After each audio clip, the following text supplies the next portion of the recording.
Hello friends, welcome back. So today we're going to be doing something slightly different for the Barracuda. Instead of fixing and cleaning and painting anything, we are going to reverse engineer missing components from their pictures, which is quite exciting.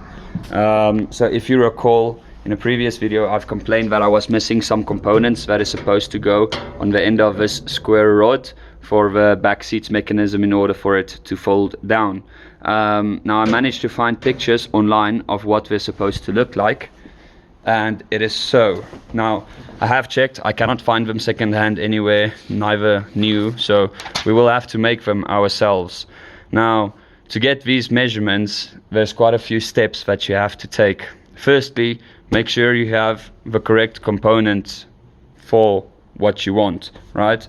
Then try to identify a feature on said component's picture that you can actually measure in real life. So we have identified this square hole and this round bit here. So we're gonna take a caliper, measure the square rod, and then also that little hole there, as well as this depth, because that would give us three usable dimensions. It would give us a square hole dimensions, circle dimensions, and height dimensions. Now with those dimensions you can work out a scale for each picture.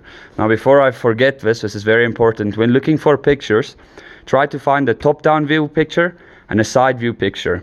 These isometric pictures are not really good for working out a scale because they warp the actual form of the thing. As you can see, like the circles look more like ovals. So you can't really use these to work out a scale, but you can use these. So I'm quickly gonna do the math for it, take the measurements and work out the scale and just like show you what I mean by that. And then I'll be right back. Okay, so I've taken some measurements from the actual thing. So the square rod is 8 by 8 millimeters. The cylinder diameter, i.e. the hole it's meant to go into the sheet metal bit, is 16 millimeters. Now I've ignored the cylinder depth, I'll touch on that later, but the cam height, which is this, I've estimated from the outer edge to the center of the grub screw recess and just multiplied it by 2, which gave me a height of 9 millimeters. So what we can do then is we measure the picture itself, and here the cam height is 18.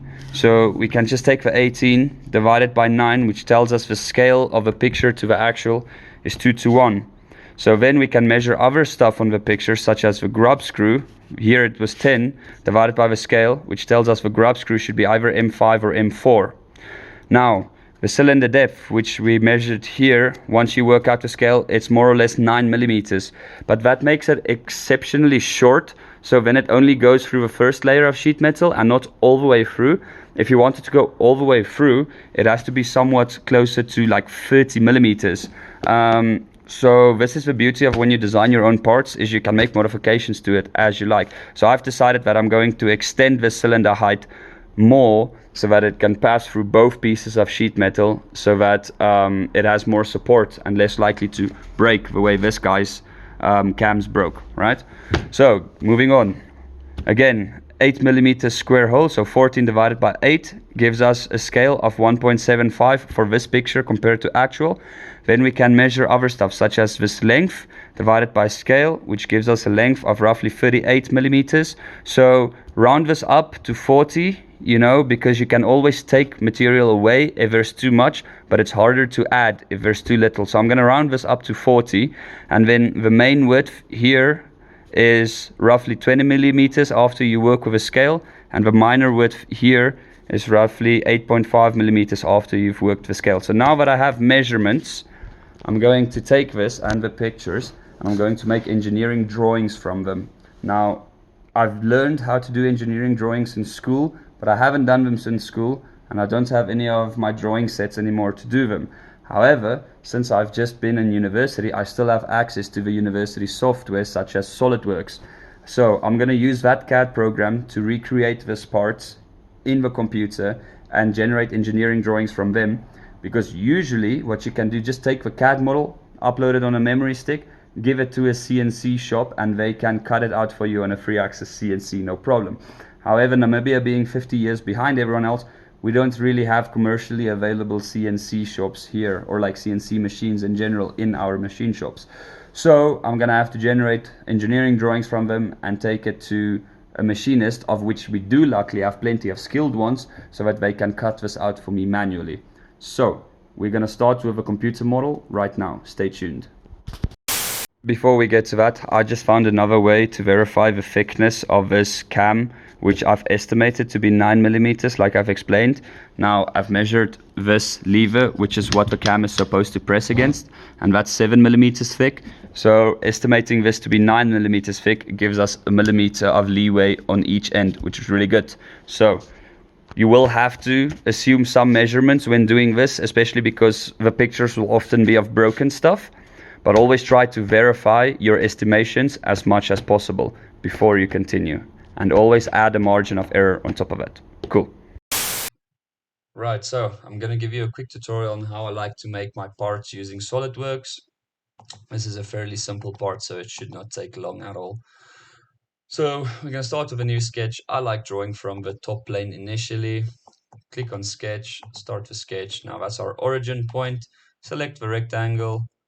Draw a square-ish shape. Don't worry about the size or the dimensions just yet. Gonna draw one circle out for the cylinder, then another one out for the edge of the cam body. Now we're going to select a center line and we are going to just drag it vertically up to an arbitrary height. We're going to select the circle, just drag a little circle out. Now we're going to take this line from the edge of this circle and just like pull it through the bottom circle until you see this yellow line. That would make it tangent. That's what that little symbol means. So once we have a tangent line, I want to, no, not offset, I want to trim off the excess, selecting the line, then the circle should do it. Now we want to mirror that line and we want to mirror it about the center line. There we go. Now it is more or less complete, but now we still have to define our sketch. So we use the Smart Dimension tool, click on the first edge, which is the square, which we said is 8. Now you saw it auto-proportion the entire sketch for us there.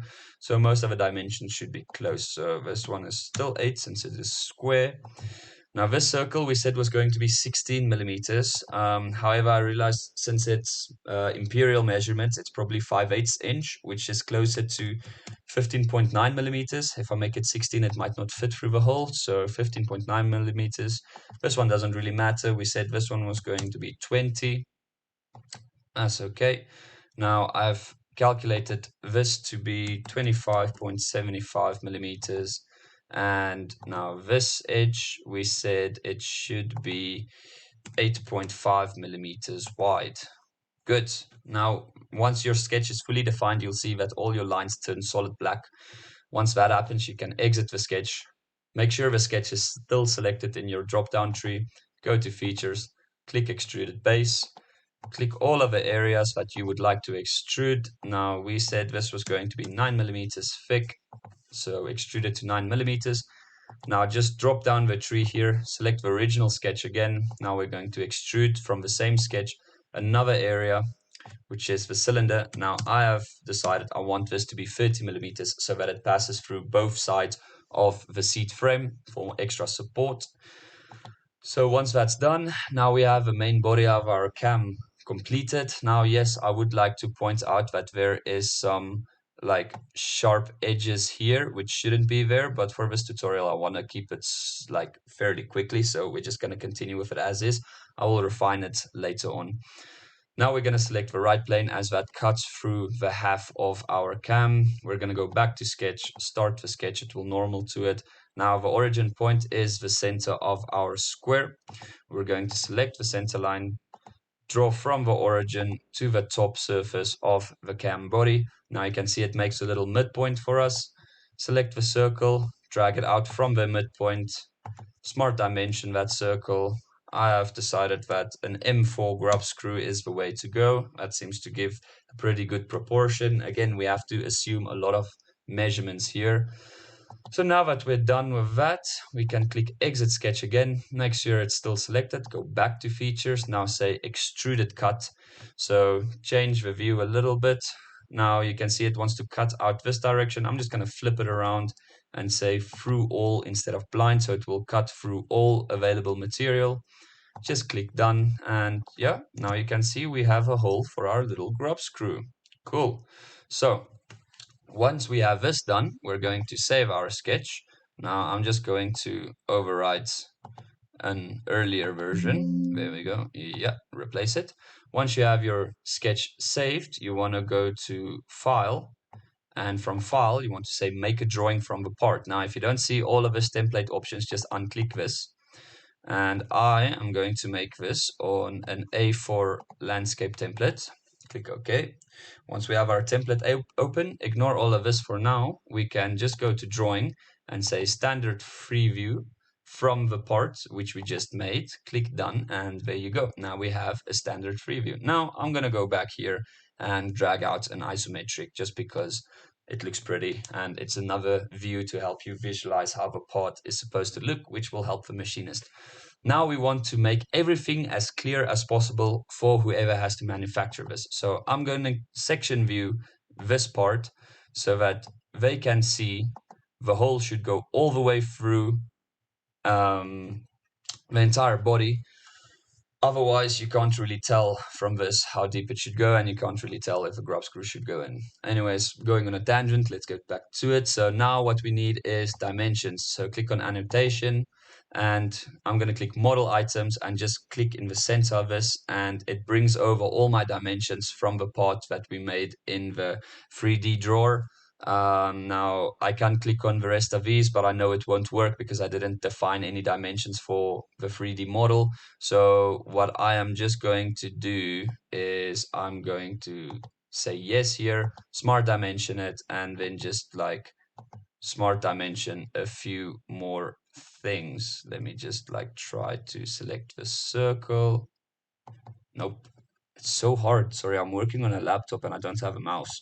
Right, so there we go. Circle, diameter of 4. Now, obviously, they shouldn't drill it out to 4 because then they won't be able to tap in an M4. It should actually be 3 something. But I can just print this out and write some notes on it telling the machinist that this should be an M4 hole.